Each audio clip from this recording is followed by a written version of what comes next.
So I had this funny idea once, and it was, so the idea was a romance story, okay? So I also had it like in my head. I was like, what would be an interesting age to get to never have dated, but be a successful romance author? And I don't know, I really could have picked any age, like in the 20s, because that's kind of where the romance trope is. So, I don't know, I just picked 24, it's my favorite number. So, I came up with the idea, 24 and never dated.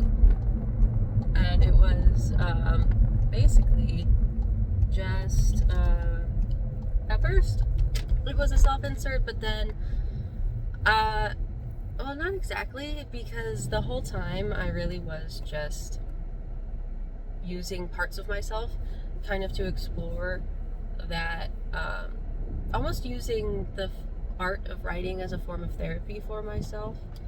And I started writing it as like a little comic, so I drew out the panels and stuff, but it just takes too long to do that as like a first draft for me. I'm a much faster writer. So I started writing it out and coming up with some plot ideas, and I came up with Elaine.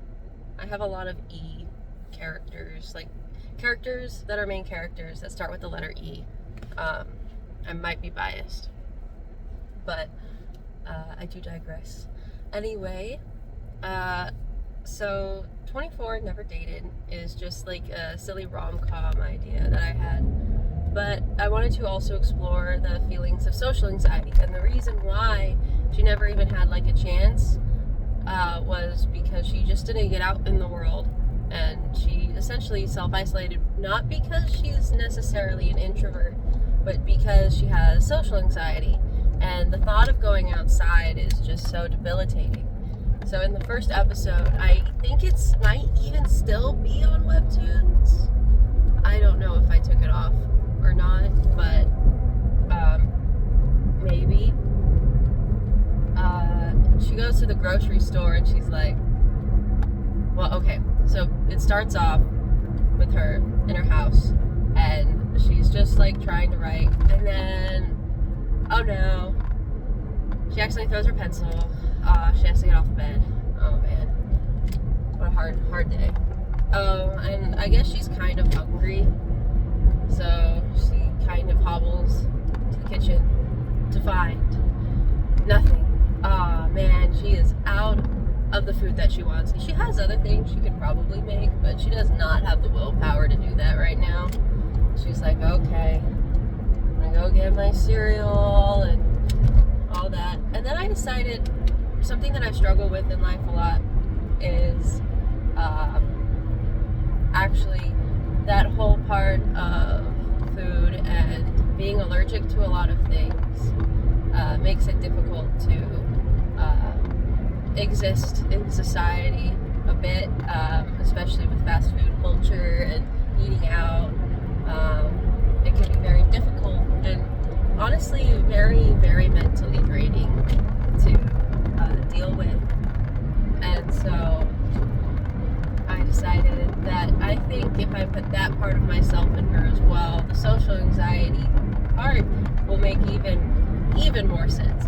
Not that it doesn't make sense just on its own. I know plenty of people that have just social anxiety, and before I realized that a lot of my issues with food were in fact allergies, it was part of it. I used to like not want to eat in front of other people because I had to eat weird food and stuff. So anyway, Lord drop aside, I felt like that would also tie into the character pretty well, and add like, if you know that about her, even with the comedy aspect, it adds this like underlying like deeper emotional connection and theme.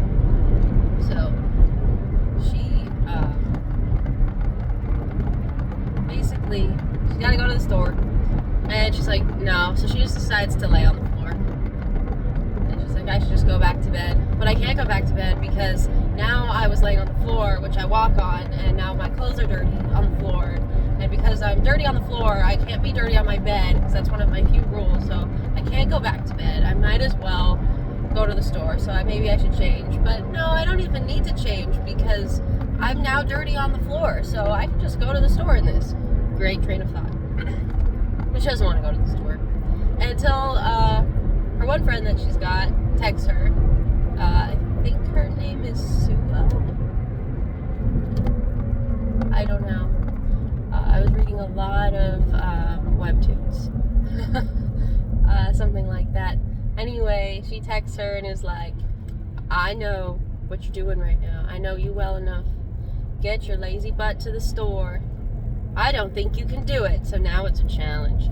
She's like, shit. I gotta go to the store. Okay. We're going to the store. So she hauls herself up, goes to the store. But before she can leave, she went, oh, did I lock my door? You know, standard thing. So she goes back. She's like, yeah, she locked her door. And then she goes to her car and goes to the store. And driving's a whole thing, because social anxiety driving is a thing. You're still aware of all the people around you and all the little moves you make when you're driving. People still might, you can still have that thought process of people judging you, and oh man, I just kinked the wheel a little bit. I actually did used to do that. I don't care anymore. There's literally no point.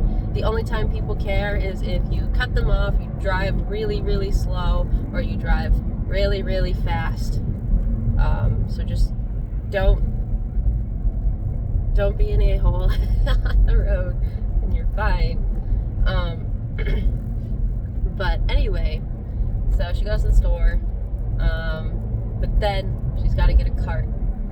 She was just going to get a basket, but she's like, no, I need a cart, because I should just stock up on everything. So she goes and gets the cart, and obviously, because I've had to deal with this so many times, of course, the one cart she gets just cannot stop squeaking. But she doesn't want to go back and return the cart, because that would be embarrassing, because she's like, oh, I already walked so far with this cart. Like, why am I returning this? Then I'd have to have probably an interaction, and I don't want to do that. So now I just have this squeaky cart. Let's get through the store as fast as possible.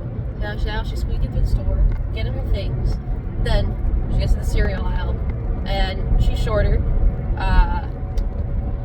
because I'm also shorter. So she goes, I think I made her 5'3" or 5'4" or something, and I'm 5 foot, just give her a little bit. I don't remember how tall I made her, to be honest. Anyway, she goes to the cereal aisle, and of course the one cereal she can have, it's not even it's the only one that she wanted, but she could get another one, and bypass all of this fear stuff. No, literally it's the only one she can have. She gets the one on the top, and she's like, oh man. So she goes through the thought process, if only someone could just see that I'm struggling and just hand it to me silently and walk by, that would be great. No, there's no one around. She's like, I guess I could climb the shelves. So she attempts to do that, but don't forget, she's clumsy. So she goes to climb to the top shelf and grab it. But, of course, naturally, K-drama, honestly all drama, trope, she falls. And, of course, she's like, this is it. This is how I die. In the cereal aisle, this is really, really embarrassing. But then, naturally, the male lead comes in and catches her. It's like, you okay? And she's like, yep, I'm great. And grabs cereal, grabs the card, rushes away, and he's left there with those little dots like, okay, that was weird, whatever. Then he's about to take a step and notices a notebook. And it is her idea notebook. So she checks out, gets in her car, gets all her things together, leaves the squeaky heart behind, gets home, and notices,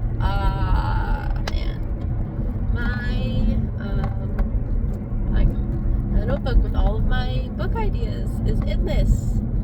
And she's like, no. And she has a meeting with her editor-producer later. And she's like, no. Who, of course, wants her to keep writing more romance books because they're selling so well. And she has no clue how they're selling so well when she has never, ever dated in her life. All right, so now we're gonna go and jump to the male lead for a second, because the way I've been writing it is dual perspective. So I jump from her point of view to his point of view, and I believe it's written in first person. But his point of view, now, he does not have social anxiety.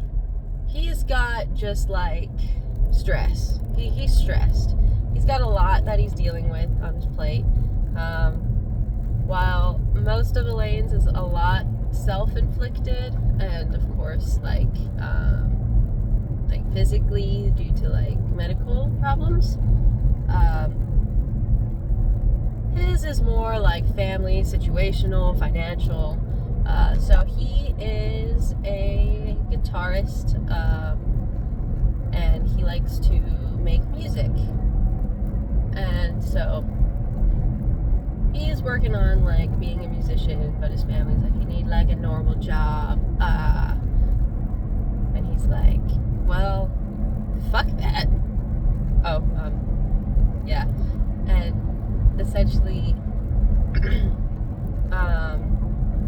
lives with a roommate who is sponsoring him at the moment. It's like his rich friend, but they're like best friends, and they were friends before, like, anyway. So there's like silly banter between them, and of course his friend is like, I need more, I think it's on my chips, I need more of my chips. And Zane is like, okay, go get chips. And he's like, no. Sorry, still getting over a cold. It's like, nah, fam, I ain't going to the store. I'm playing my video games, okay? And Zane's like, whatever. He's like, you know, just go to the store for me. I know you like to go on your walks anyway. Go take a walk to the store. Here's some money. So, now, Elaine lives too far to walk to the store. She lives in, like, rural area, so she's got to drive. Zane can walk. There's, like, the apartments nearby or something. So Zane walks there. And, of course, he sees this crazy chick that's trying to get with him, and his family's trying to set him up with. Very K-drama trope. Have some water. Simmer on that for a moment. So all he's doing is literally going to the store for bag chips. And he's like, maybe I should pick up a couple other things while I'm here. Which brings him to the cereal aisle, where he meets this girl who literally almost falls. He's just trying to avoid his, I guess you can call her like his ex, I guess, I don't know, the villainous character, and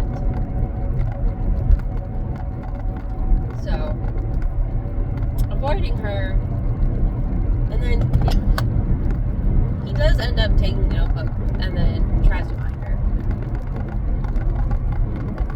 to no avail. So he's just kind of holding on to this thing. Keep this in mind. And then let's go back to Elaine. So Elaine's having a meeting with her producer, editor. Like, hey, I need like a book printed out stat. This is how you can keep paid. Like, I'm paying you for this. This is like one of those contracts that you get roped into where you have to like keep putting out stuff that they approve of in order to keep your brand deal. And she writes under the alias Romance Stringer. So, like, not even like her name, because she doesn't want her name out there. She's too scared to be famous. Well, she's like, it would be kind of nice that people would know who I am. I can't deal with that. So, really extrapolating on that idea, the social anxiety, and then also like self-worth. She's like, no, I haven't even dated anybody. So she's sitting in there thinking, and she's like, what do I do? She's like, I don't remember all my ideas, that's why I write them down. She's like, so what am I going to write? She's sitting there, staring at her blank page, going, I don't know what I'm going to do. And then she comes up with the idea of fake dating for herself, for practice, to just actually experience it and see what it's like, so it's easier to write. now she's thinking about it. She's like, well, how do I even approach someone to do? I don't even know people. So she texts her friend her idea. She's like, do you know anybody? She's like, I will pay them, because she's rich, by the way. She's like a best-selling author. She's rich. Well, rich enough. Not overly rich. She was roped into this deal, and if she were to leave it, she would probably lose everything. Stakes. So she has to find someone for this. But then she decides, okay, she wants to go out in the world and try this, because her friend was like, no, I don't know anybody, but I can help you look if you start, being a little more proactive about yourself. Maybe try, go out sometime, go to like the coffee shop where you know that you've had something there with me before. Go there, order the same thing, same way, you'll know it's okay. And I don't know, just an atmosphere, change of pace, maybe you'll get some ideas. So she does that, brings her new idea notebook, and goes there. And that is when we see Zane again. And she recognizes him, vaguely recognizes him. Mostly because he is a very tall redhead. So he's kind of memorable that way. And she felt very embarrassed. And she also probably wouldn't have remembered him at all if it weren't for the fact that she had dropped her notebook, and she was very distraught about that. Because otherwise, a lot of the social anxiety stuff that, at least that I have dealt with, makes me not see faces or remember them. Like, honestly, like, I cannot see them at all, in a way. It's weird. I don't know if you've ever watched A Silent Voice, but like that scene when he's walking through and like the faces are all edged out. That's kind of how it is, in a way. I don't really deal with that anymore, but that is kind of how it was. Unless there is like a key memory or something tied to the person, and for her there was. But she only like vaguely recognizes him, and she doesn't really trust her own memories, so she's just like, whatever. He recognizes her easily, 100%. He's like, oh, I still have the notebook thingy. So, being the good Samaritan he is, walks up to her, hands her the little notepad, and she's like, oh my God, you have it. And he's like, I don't know, I haven't opened it. It's not really my place. She's like, oh, thank goodness, there is some weird, whack shit in there. It's like, hi, ooh. She's a romance author. There's going to be some weird stuff in there, There's certain things that sell. Anyway, so, just a second. I'm just gonna, but, yep. So she gets the notebook, and he meets her, and in a second of ridiculousness, and she had just gotten this back, and she's like, okay, good Samaritan, I have my book back.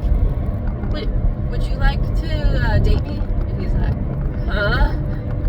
What? She's like, I'll pay you. And he's like, huh? What?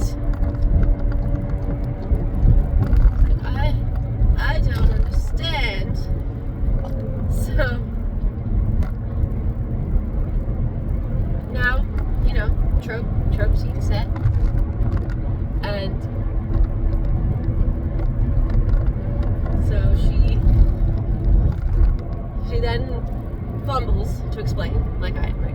She's like, I don't understand. So sorry, I needed to do it for a thing, and I promise I'll pay you. You just need to go on one date with me and make it as realistic as possible. It's for research purposes, nothing weird, I swear. Yeah, writers do a lot of weird stuff. Our search history makes our FBI agent just, grab popcorn they're not that worried about us. They know we're just gonna write it on page, not doing anything with it. It's just, you know, some weird stuff that we gotta do. It happens. So, and he's sitting here like, my family keeps wanting me to get engaged to this crazy chick and go, you know, support the family business that I don't want to do. I just want to go make my music. So he's like, and he could really use the money because right now he's kind of leeching off his friend and he feels really bad about that. So he goes, all right, bet. Sure, let's do it. I said a date and time, and they go. So now, we go to the mall. We're doing a mall date. They go to the mall. They meet up. She dresses as cute as she can for someone who doesn't dress up like ever. She did tell her friend about it, but her friend's a little about the whole fake dating thing. So, she helps a little bit. Or at least her friend loves fashion, so she won't let her go out looking like a total mess. So she dresses up, meets him there. He kind of just dresses like normal. He doesn't have many outfits to pick from, to be honest. Remember, he's poor right now, technically. So they do all of the standard stereotypical things. He's very nice, very cordial. They hold hands. There's actually like a whole thing about it where she's like, no, I don't really hold hands with people, like not even my own family. He's like, okay, do you not want to hold hands? And she's like, no, this is what couples do. And he's like, okay, takes her hand and they walk. And he does his best, even though she's very awkward, very shaky. In the beginning when she first enters, going to the mall in the first place for her is very overwhelming because there's a lot of people there, there's a lot of things going on, so she's standing there like shaking, and he's like, oh, she must be nervous about this. Okay. So that's when he tries to hold her hand. She's like, no, I'm good. And then she actually finds that holding his hand is kind of nice. She's like, oh, okay, I see why people do this. It's kind of securing. She's like, I can be a little grounded. And she has a crossbody bag so she can hold on to it. She's like holding on to it for dear life. And he's like, okay. She's like freaking out because there's all these people. But she's doing her best. Just trying to get through it. I have a lot more on this story than I thought. Just trying to get through it. And he's like, okay. So they do all the things. They go and have some. Then, well, they go and have food. She had already picked the restaurant. She reluctantly called ahead. She hates phone calls. So she reluctantly called ahead. And decided, okay, we can eat there. And he's like, oh, like, where do you want to go? This restaurant's good. She's like, no, we gotta go here. And he's like, that one's not really a couple. She's like, that's okay. I know the things that I like here. And he's like, okay, this is not very coupley, I guess, but sure, let's go. So they go, they get their food, and she's like, okay, I did it. I ate out. He's like, okay, sure. And then,